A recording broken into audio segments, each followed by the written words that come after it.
Hi everyone, welcome to my YouTube channel. कैसे हैं आप सभी? आई होप आप सभी अच्छे होंगे। वीडियो को स्टार्ट करने के पहले मैं आपको बता दूं कि जो हमारा नया बैच है वो 8 सितंबर से स्टार्ट हो रहा है ऑफलाइन का। अगर किसी को भी ऑफलाइन ट्रेनिंग लेनी है तो नीचे दिए गए नंबर पर कॉल करके आप अपनी सीट को बुक करा सकते हैं। चलिए मैं अब वीडियो को स्टार्ट करता हूँ। जैसे कि आपने थंबनेल में देखा था, आज का जो टॉपिक है कि जो मीडियाटेक के फ़ोन्स होते हैं इसमें काफ़ी प्रॉब्लम्स आती है। कई बार क्या होता है कि मीडियाटेक के फ़ोन, जैसे मैं एक एग्जांपल लेता हूँ। मेरे पास एक एग्जांपल है मीडियाटेक का MT6357 CRV पावर आईसी लगी है। ऐसे जो फ़ोन आते हैं उसमें कई बार आपने देखा होगा कि डेट फ़ोन आया, शॉर्टिंग नहीं है। हमने पावर आईसी भी चेंज कर दी तब भी ऑन नहीं हुआ। हमने CPU भी रिवॉल्व कर दिया तब भी ऑन नहीं हुआ।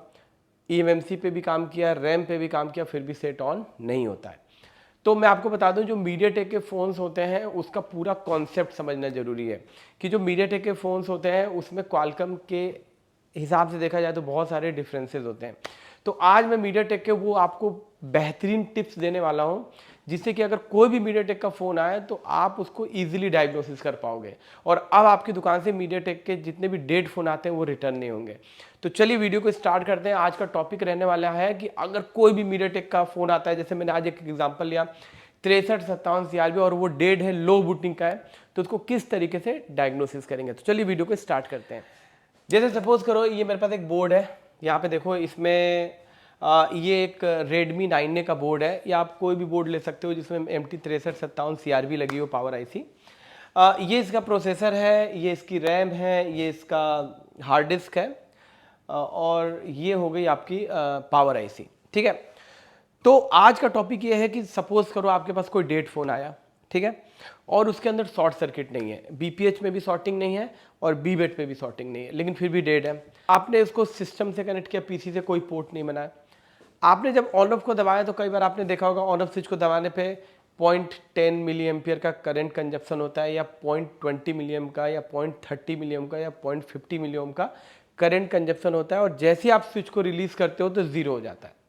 तो ऐसी सिचुएशन में फिर जो स्टूडेंट्स होते हैं या आप लोग जो टेक्नीशियंस हैं, तो उसमें आप लोग का दिमाग काम करने लगता है। हो सकता है पावर आईसी खराब हो सकता है सीपीयू में कोई फॉल्ट हो, लेकिन एग्जैक्ट डिसीजन नहीं ले पाते हो कि उसमें एग्जैक्ट करना क्या है। तो आज मैं इन सब चीज़ों के बारे में आपसे डिस्कस करने वाला हूँ। तो चलिए मैं आपको बताता हूँ पूरा स्टेप बाय स्टेप, बहुत अच्छे से समझना आप, ठीक है।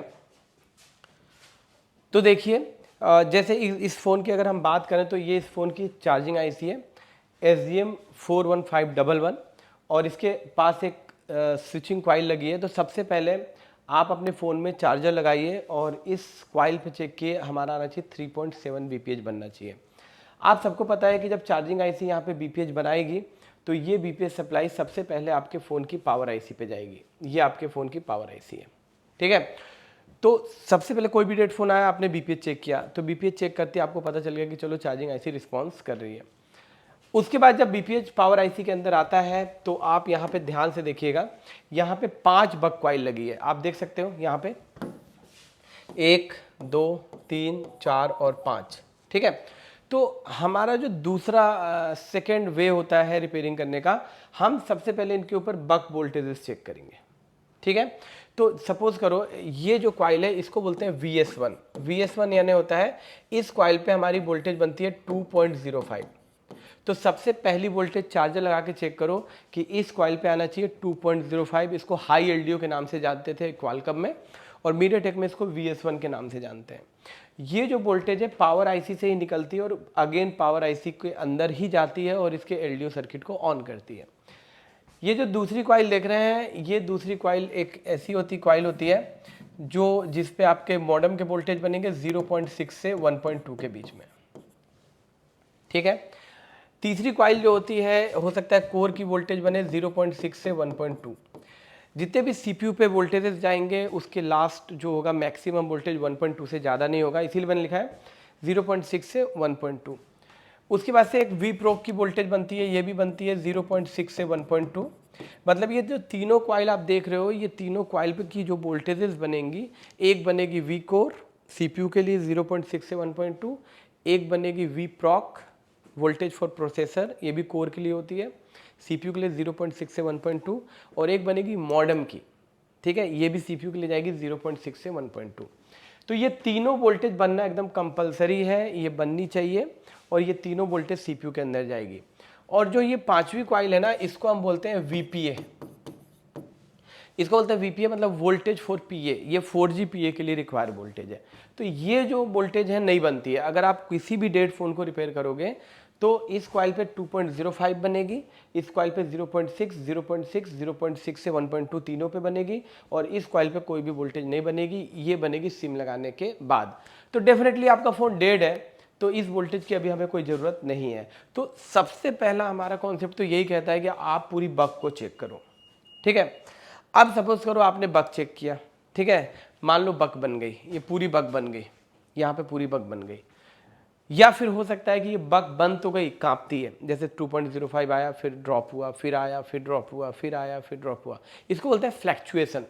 अगर इसमें कोई भी बग फ्लैक्चुएट होगी ना, तब भी आपका सेट ऑन नहीं होगा, और अगर बग नहीं बनेगी तब भी सेट ऑन नहीं होगा, है ना। तो यहाँ पे सबसे पहला स्टेप होता है कि बग चेक कर लो। तो पांचों बग की मैंने आपको डिटेल दे दी, ठीक है। अब देखो इसके बाद क्या होता है। जब ये पूरी बग बन जाती है, मान लो ये पूरी बग आपने चेक की बन गई, ठीक है, तो क्या होता है कि जो मीडियाटेक की 6357 CRB होती है ना, ये मीडियाटेक प्लेटफॉर्म की आईसी है, और ये पूरे वोल्टेज बनाने के लिए कैपेबल नहीं है। जैसे आपको याद होगा जो क्वालकॉम के फ़ोन्स होते हैं उसमें लो एलडीओ भी बनता है, लेकिन यहाँ पे आप देखिए आईसी ने कहीं पे लो एलडीओ नहीं बनाया, यानी 1.3 की वोल्टेज नहीं बनाया। लेकिन हर फ़ोन में आप देखोगे एक हाई एलडीओ बनता है और एक लो एलडीओ बनता है, लेकिन इसमें आपने देखा कि यहाँ पे 2.05 का हाई एलडीओ तो बन गया, लेकिन लो एलडीओ नहीं बना। तो मीडियाटेक की ये जो आईसी आप देख रहे हो ना, ये इतनी कैपेबल नहीं है कि ये पूरे वोल्टेज को बना पाए। तो जितने भी फ़ोन आपके पास आएंगे जिसमें MT6357 CRB लगी है ना, इसके अंदर एक्सटर्नल बक कन्वर्टर लगा होगा।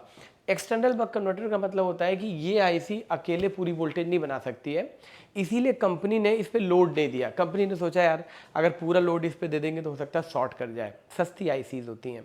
तो कंपनी ने क्या किया कि पावर आईसी को लगाया और इसका कुछ काम दूसरी आईसी को सौंप दिया कि भैया कुछ काम जो है ना तुम संभाल लो, इसके बस की बात नहीं है, ठीक है। तो वो जो कुछ काम संभालने वाली आईसी है उसको बोलते हैं एक्सटर्नल बक कन्वर्टर, मतलब वो भी पावर आईसी का एक पार्ट है, ठीक है। तो आप देखोगे जब भी फ़ोन को रिपेयर करोगे ये 6357 CRB, तो आप एक इस तरीके की आईसी मिलेगी जिसपे लिखा होता है Z03। आप देख रहे हो ये 8 पिन की एक आईसी है, यहाँ पे ये देख रहे हो, ये 8 पिन की जो आईसी है, ये आईसी क्या करती है कि ये लो एलडीओ बनाती है। तो एक बार इसको मैं ना सर्किट के थ्रू आपको एक्सप्लेन करता हूँ, सर्किट के थ्रू आपको ज़्यादा समझ में आएगा कि ये आईसी क्या काम करती है और इसके आगे का स्ट्रक्चर कैसा है। तो आइए मैं आपको एक बार सर्किट के थ्रू समझाता हूँ। देखिए मैंने आपके लिए एक सर्किट डिज़ाइन किया हुआ है। अगर इस कॉन्सेप्ट को आप समझ गए ना, तो मीडियाटेक का 6357 CRB वाले जितने भी फ़ोन है रिटर्न नहीं जाएंगे डेड में। देखिए सबसे पहले मैंने आपको समझाया कि ये चार्जिंग आईसी है, इसने यहाँ पे बीपीएच को बीसीज बोलते हैं, मीडियाटेक में बीपीएच बनाया और इसने दिया पावर आईसी को, ठीक है। अभी आपको मैंने थोड़ी देर पहले बताया कि पावर आईसी के पास 5 कॉइल लगी थी, बग कॉइल। तो देखिए यहाँ पे मैंने 1 2 3 4 और 5 बग कॉइल बना दी, ठीक है। तो देखिए पहली बग बनाती है मॉडेम की जो सीपीयू को जाती है 0.6 से 1.2, दूसरी कॉइल बनाती है वी कोर की 0.6 से 1.2, तीसरी कॉइल बनाती है वी प्रॉक की, ये भी सेम 0.6 1.2। ये तीनों वोल्टेज बन के सीपीयू के अंदर जाती है। चौथी वोल्टेज होती है BPA, voltage for PA, 4G पीए के लिए। तो इसको अपन को चेक नहीं करना है, ये तो सेट ऑन होने के बाद की बात है। पांचवी जो वोल्टेज होती है इसको बोलते हैं VS1 2.05, जिसको हम हाई एलडीओ के नाम से जानते हैं, ठीक है। तो अगर ये पांचों वोल्टेज बन गई पावर आईसी में, अपन चार्जर इंसर्ट करके चेक करेंगे, ध्यान रखना। तो इसका मतलब हम समझते हैं कि मीडियाटेक 6357 CRB का बक सर्किट ठीक है, अभी पावर आईसी पे काम करने की जरूरत नहीं है। और अगर अभी भी आपका फ़ोन ऑन नहीं हुआ तो आप एक दिमाग में रखना एक चीज़ कि अभी और भी पावर आईसी के और भी डिपार्टमेंट्स बाकी हैं, ठीक है। अब देखो, अब कंपनी एक 8 पिन का एक्सटर्नल बक कन्वर्टर लगाती है, जो अभी मैंने आपको बोर्ड में दिखाया। 8 पिन की एक आईसी होती है और इसकी पहचान होती है कि इसके ऊपर Z03 लिखा होता है और यहाँ पे एक बक कॉइल भी मिलती है। तो आप ध्यान से देखो क्या होता है कि इस आईसी को क्यों बनाया गया। इस आईसी को इसीलिए बनाया गया कि एक और वोल्टेज ऐसी है जो पावर आईसी नहीं बना रही है, तो वो काम इसको सौंप दिया कि भैया तू बना ले, ठीक है। तो ये आईसी देखो 8 पिन की है, कैसे काम करती है समझना। देखिए कंपनी ने ये जो 8 पिन की आईसी लगाई है ना, मैंने आपको दिखाई दी बोर्ड में, इसके ऊपर लिखा होगा Z03, इसके पास एक कॉइल भी लगी होगी। तो कंपनी क्या करती है, इस आईसी को एक बीपीएस सप्लाई दे देती है, ठीक है, चार्जिंग आईसी से एक बीपीएस दे देती है। और जैसी पावर आईसी हाई एलडीओ बनाती है VS1 2.05, तो ये वोल्टेज जैसी इस आईसी को मिलती है तो ये अनेबल हो जाती है, मतलब इसको पता चल जाता है कि मुझे काम करना है। और जैसे ही आईसी अनेबल होगी और यहाँ पे बीपीएच मिलेगा ना, तो तुरंत यहाँ से एक वोल्टेज आउट कर देती है आईसी, और ये वोल्टेज होता है 1.4, ठीक है, इसको बोलते हैं लो एलडीओ। ठीक है, आपने अगर क्वालकॉम चिपसेट पढ़ा होगा तो उसके अंदर एक हाई एलडीओ बनता था और एक लो एलडीओ बनता था। तो लो एलडीओ को, हाई एलडीओ को इसमें VS1 बोलते हैं, और लो एलडीओ को इसमें VS2 के नाम से जानते हैं। देखिए यहाँ पे लिखा है VS2 1.4 वोल्ट। तो यहाँ पे क्या कॉन्सेप्ट था कि ये काम इसको करना चाहिए था, लेकिन कंपनी ने ये काम इसको दे दिया, है ना। क्यों? क्योंकि ये आईसी के ऊपर लोड ज़्यादा है, अगर ये काम नहीं कर सकती, इसीलिए अलग से एक आईसी लगा दी।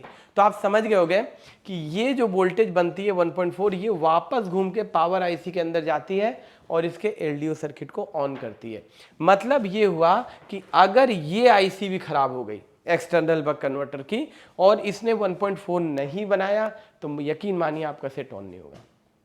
आप बार बार पावर आईसी 1 बार 2 बार 3 बार 4 बार 5 बार 6 बार बदलते रहो, लेकिन आपका सेट ऑन नहीं होगा। भले ये पूरी वोल्टेज बनेगी, ये सब बनेगी, लेकिन ये एक्सटर्नल बक कन्वर्टर जब तक काम नहीं करेगा, लो एलडीओ नहीं बनेगा, तो ये आईसी भी ऑन नहीं होगी, मतलब आपका फ़ोन ऑन नहीं होगा। तो ध्यान रखिएगा, अगर पावर आईसी आपने चेक किया और पूरी बक बन रही है, तो आपको इस बक के आउटपुट्स को भी चेक करना है।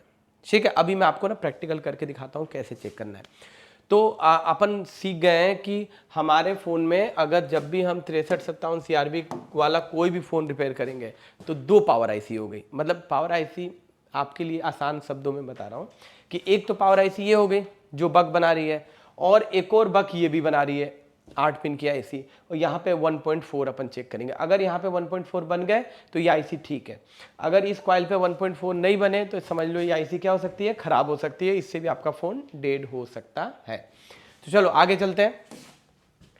तो इस आईसी को कभी मिस मत करना, ठीक है, इस पे वोल्टेज आपको जरूर चेक करना है। अब ये आईसी जब ये वोल्टेज निकालती है यहाँ पे 1.4, तो ये वापस ऐसे घूम के पावर आईसी के अंदर जाते हैं और इसके एलडीओ डिपार्टमेंट को ऑन करते हैं। आपको एलडीओ पता होगा, एलडीओ मतलब पावर आईसी के अंदर बहुत सारी छोटी छोटी लो एम्पेयर की वोल्टेज बनती है, जैसे 1.2, 1.8, 1.8, डिफ़ॉल्ट ऑन, डिफ़ॉल्ट ऑफ, 2.8, 3.3, बहुत सारी एलडीओ वोल्टेज बनती है।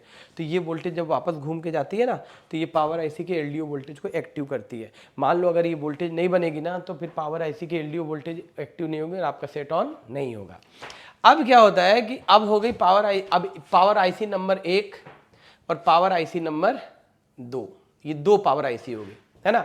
तो अब इसको कंप्लीट पावर आईसी तो बोलोगे नहीं, क्योंकि ये तो एक ही बक बना रहा है, इसीलिए इसका नाम होता है एक्सटर्नल बक कन्वर्टर। ठीक है, अब क्या होता है कि जब ये दोनों आईसी ऑन हो गई, मान लो, ठीक है, समझना, दोनों आईसी ऑन हो गई, तो दोनों आईसी ऑन होने के बाद अभी एक और पावर आईसी का पार्ट बाकी है। अगर वो खराब होगी तब भी आपका सेट ऑन नहीं होगा। अब देखो ये जो 1.4 वाली जो सप्लाई है, ये फिर यहाँ से देखो निकलती है, ये देखो यहाँ से ऐसे निकली, और ये फिर एक और आईसी को मिलती है जो 6 वोल्ट की आईसी है। देखो यहाँ पे, इसको बोलते हैं एलडीओ। तो यहाँ पे आप देखो 1.4 वोल्ट आते हैं, जो इस आईसी ने बनाया, वही वाली वोल्टेज का यूज़ पावर आईसी में भी कर लिया, और इसी वोल्टेज को दे दिया इस 6 वोल्ट की आईसी को। आपको पता है इस 6 वोल्ट की आईसी का क्या काम है? इस 6 वोल्ट की आईसी का काम है कि ये जो 1.4 वोल्ट बनी है ना, इसको लेना और आउटपुट में 1.2 निकालना, मतलब 0.2 वोल्ट को ड्रॉप करेगी। 1.4 इनपुट लेगी और आउटपुट देगी 1.2, तो 0.2 ड्रॉप हुआ, और ये वोल्टेज फिर से सीपीयू के अंदर जाएंगे और ये बक का काम करेंगे। मतलब ये हुआ कि हमको एक और वोल्टेज की जरूरत है, VA12 बक 0.6 से 1.2 जो बनती है। ये वोल्टेज यहां बननी थी, लेकिन ये आईसी वीक है। ये ऐसा डिज़ाइन किया गया MT 6357 CRB के अंदर वो कैपेबिलिटीज़ नहीं है कि वो लो एलडीओ भी बना ले और VA12 भी बना ले। इसीलिए कंपनी ने इस आईसी को बोला कि भैया तू ये 5 ही वोल्टेज बना, 6ठी के लिए हमने ये रखा और 7वीं के लिए ये रखा आईसी।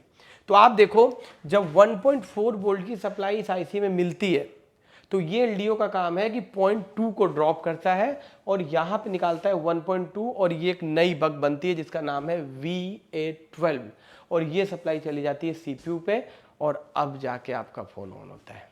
मतलब पूरे बक सर्किट को कंप्लीट करने के लिए यहाँ पे 3 आईसी लगी, आईसी नंबर 1, आईसी नंबर 2 और आईसी नंबर 3।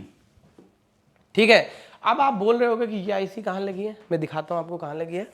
देखो देखो, आईसी नंबर 1 ये हो गई जो 5 बग बनाती है, आईसी नंबर 2 ये हो गई जो एक 1.4 का लो एलडीओ बनाती है जिसको VS2 बोलते हैं, और आईसी नंबर 3 दिखाऊं जो 6 बॉल की आईसी थी, वो लगी है आपकी ये वाली।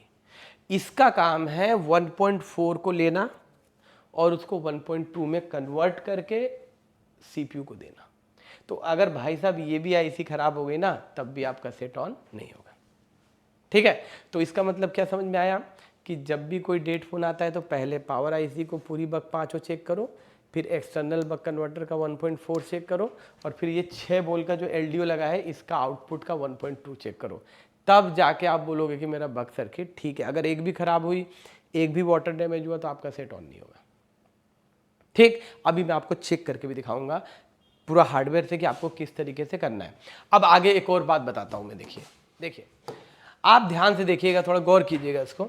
यहाँ पे थोड़ा मैं बड़ा कर देता हूँ थोड़ा सा आपको समझने के लिए। अब यहाँ देखो, यहाँ पे अनेबल आया और यहाँ पे BPH आया, तो इसने आउट निकाल दिया 1.4 VS2। अब देखो जो आउटपुट यहाँ से निकल रहा है ना 1.4, ये निकल के इस आईसी पे भी जा रहा है और ये पावर पे भी जाता है। ठीक है, अब यहाँ पे देखो, यहीं से आउटपुट से यहाँ पे एक रजिस्टर लगी है 309 किलो ओम की और 215 किलो ओम की। इसको बोलते हैं वोल्टेज डिवाइडर सर्किट, क्योंकि एक R1 पुल अप लगा है और एक R2 पुल डाउन लगा है, तो इसको बोलते हैं वोल्टेज डिवाइडर सर्किट। तो ये इस सर्किट से, जैसे मान लो कि यहाँ पे जैसे 1.4 आ रही है मान लो यहाँ पे, ठीक है, तो एक वोल्टेज डिवाइडर लगा के इसी वोल्टेज को आईसी को फीडबैक बनाया। फीडबैक का मतलब होता है कि इस आईसी को भी पता चलना चाहिए कि मेरा आउटपुट क्या जा रहा है, मतलब जो यहाँ से आउटपुट निकल रहा है वो आउटपुट का इंफॉर्मेशन इस पिन से इस आईसी को भी पता चल रहा है। ठीक है, एक वोल्टेज डिवाइडर के थ्रू। क्लियर है? तो आप वोल्टेज डिवाइडर कैलकुलेटर से निकाल सकते हो कि यहाँ पे 1.4 है तो यहाँ पे कितना पहुँचेगा। ठीक है, अब मान लो गलती से, मैं एक बात बोलता हूँ, इन दोनों में से एक भी रजिस्टर निकल जाए, अगर गलती से इन दोनों में से एक भी रजिस्टर निकल जाए तो यहाँ से जाने वाली वोल्टेज में वेरिएशंस आ जाएंगे, डिस्टर्बेंस हो जाएगी और आपकी आईसी काम करना बंद कर देगी। क्योंकि आईसी को भी पता होना चाहिए कि भैया मेरा आउटपुट कितना है। अगर उसको फीडबैक नहीं मिलेगा तो आईसी सोचेगी लगता है कि मैं सही तरीके से काम नहीं कर रही हूँ और वो अपना आउटपुट बंद कर देगी। मतलब ये हुआ कि अगर इन दोनों रजिस्टर में से एक भी रजिस्टर मान लो टूट के निकल जाती है, मान लो एग्जाम्पल इसी आईसी के पास लगती है, तो इस कंडीशन में भी आपका फ़ोन डेड हो जाएगा। ये ध्यान रखना। और यही सर्किट यहाँ भी है, देखो यहाँ पे, यहाँ देखो यही सर्किट यहाँ भी है, देखो ध्यान से, यहाँ पे देखो ध्यान से, जो यहाँ पे आउटपुट जा रहा है, देखो यहाँ से आउटपुट निकल रहा है ये, अब उसी में से देखो एक वोल्टेज डिवाइडर बना है और उसी के थ्रू यहाँ पे फीडबैक आ रहा है। ठीक है, तो अगर ये रजिस्टर निकल जाए या ये रजिस्टर निकल जाए, ये ग्राउंड निकल जाए, तो इसका फीडबैक जो है ना वो सही नहीं आएगा, मतलब वोल्टेज में चेंजेस आ जाएंगे और ये आईसी आउटपुट देना बंद कर देगी, है ना, और आपका फ़ोन डेड हो जाएगा। ठीक है, तो आप तो समझ गए होंगे कि अगर कोई भी डेड फ़ोन आया, बाय द वे कोई भी डेड फ़ोन आता है, तो सबसे पहला अपना काम क्या होगा ये मीडियाटेक का, कि अगर आपको कोई भी फ़ोन में 6357 CRB दिख गई तो आप सोचोगे कि मेरे को ना 3 आईसी चेक करनी है। सबसे पहले मेन पावर, दूसरा 8 पिन का लो एलडीओ और तीसरा ये वाला एलडीओ, है ना। इन पांचों कॉइल पे पहले वोल्टेज चेक करनी है, अगर बन गई तो इसका आउटपुट चेक करना है 1.4, नहीं बना तो ये 2 रजिस्टर भी रिस्पॉन्सिबल हो सकती है और आईसी भी क्या हो सकती है, खराब हो सकती है। फिर इस आईसी का आउटपुट चेक करना है 1.2, अगर 1.22 नहीं बना तो आईसी भी खराब हो सकती है और ये दोनों रजिस्टर में भी प्रॉब्लम आ सकती है। ठीक है, तो चलिए मैं इसका ना प्रैक्टिकल करके दिखाता हूँ कि कैसे आप इसको डायग्नोसिस करोगे। ठीक है, मुझे उम्मीद है कि ये जो थ्योरिकल पार्ट आपको बहुत अच्छा समझ में आया होगा। मैं अपनी तरफ से पूरी कोशिश करता हूँ कि आसान शब्दों में आपको समझा पाऊँ ताकि आपकी रिपेयरिंग आसान हो सके। ठीक है, बाकी हम लोग क्लासेस में और भी इसका एडवांस लेवल बताते हैं, क्योंकि इसके बाद आई है 6358, 6359 और 6365, है ना। तो अब अपन क्या करते हैं कि अब चलते हैं, इसका मैं आपको एक बार प्रैक्टिकल करके दिखाता हूँ कि कहाँ पे कितनी वोल्टेजेस आती है। देखिए सबसे पहले हमारा पहला जो टास्क होना चाहिए, कोई भी डेड फ़ोन आए तो सबसे पहले हमको ये जो हमारी चार्जिंग आईसी है आप देख सकते हैं ये वाली, तो अपन को यहाँ पे सबसे पहले अपन को चेक करना है बीपीएच बन रहा है कि नहीं। तो मैं ब्लैक वाली पिन ग्राउंड में लगा के और यहाँ पे बीपीएच चेक करता हूँ। तो आप देख सकते हो 4.2 का बीपीएच बन गया है। बीपीएच बनने के बाद हमारा दूसरा काम होना चाहिए। देखिए मैंने चार्जर लगा रखा है, मैं आपको दिखा दूँ। देखिए चार्जर लगा के ही चेक करना है, तभी आपका पावर ऐसी ट्रिगर होगा। अब यहाँ पे देखिए 5 कॉइल लगी है, तो जब भी कोई डेड फ़ोन आए तो आपका सबसे पहला काम होना चाहिए कि इसकी बग चेक करना। तो बग कैसे चेक करेंगे, देखिए सबसे पहले आप चेक करो ऐसे करके। देखिए 2.05 ये है VS1 जिसको हम हाई LDO बोलते हैं, बन गया। अब देखो ये जो वोल्टेज बन रही है इसमें कोई ना फ्लैक्चुएशन नहीं होनी चाहिए। देखो ध्यान से, देखो यहाँ पे कोई फ्लैक्चुएशन नहीं होनी चाहिए, देखो एकदम स्टेबल बननी चाहिए। देखो बन रही है। दूसरी वोल्टेज देखो चेक करते हैं, 0.6 से 1.2 के बीच में बनती है, तो देखो यहाँ पे 0.8 मतलब ठीक है, स्टेबल है। तीसरी वोल्टेज देखो चेक करते हैं, 0.6 से 1.2 ये भी ठीक है। एक होगी कोर, एक होगी मॉडेम, और एक और वोल्टेज हम चेक करते हैं 0.6 से 1.2, ये होगी वीप्रॉक या कोई हो सकती है। 3 वोल्टेज सीपीयू में जाती है 0.6 से 1.2, देखो तीनों बन गई। और ये जो कॉइल है इस पर कोई वोल्टेज नहीं बनेगी। आप देखो यहाँ पे जब मैं चेक करता हूँ तो कोई वोल्टेज नहीं है, 0 वोल्टेज है। तो इस तरीके से आपने देखा कि हमने 4 वोल्टेज चेक कर ली, 5 वोल्टेज, जिसमें से एक नहीं बनती है, उसका नाम होता है VPA। तो सबसे पहले कोई डेड फोन आए ना, तो पहले तो ये 5 वोल्टेज आप चेक कर लो, ठीक है। अब ये 5 वोल्टेज चेक करने के बाद अभी भी पावर आईसी का बक सर्किट पूरा नहीं हुआ। आपको ये देखना है कि इसमें एक 8 पिन का एक्सटर्नल बक कन्वर्टर ये लगा है, जिस पे देखो मैं ये दिखाया था आपको। इसके ऊपर जो कॉइल है इस पे 1.4 चेक कर लो। अगर इस पे 1.4 नहीं बना तो हो सकता है कि ये वाली आईसी खराब है, या हो सकता है जो फीडबैक की जो रजिस्टर नहीं लगती है ये वाली, ये अगर एक भी निकल गई ना तब भी आईसी आउटपुट नहीं देगी और सेट ऑन नहीं होगा। और अगर ये आईसी खराब हो जाए तब भी। तो एक बार हम इस कॉइल पे चेक करेंगे, इस कॉइल पे बनना चाहिए 1.4, पहले ही चेक करो। इसको बोलते हैं VS2 लो LDO।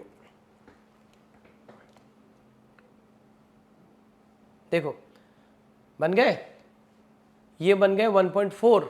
तो इसका मतलब होता है कि ये आईसी काम कर रही है, इस पे काम करने की जरूरत नहीं है। अगर नहीं बनी तो इस पे काम करना है। उसके बाद तीसरी जो आईसी लगी है वो ये लगी है, देखो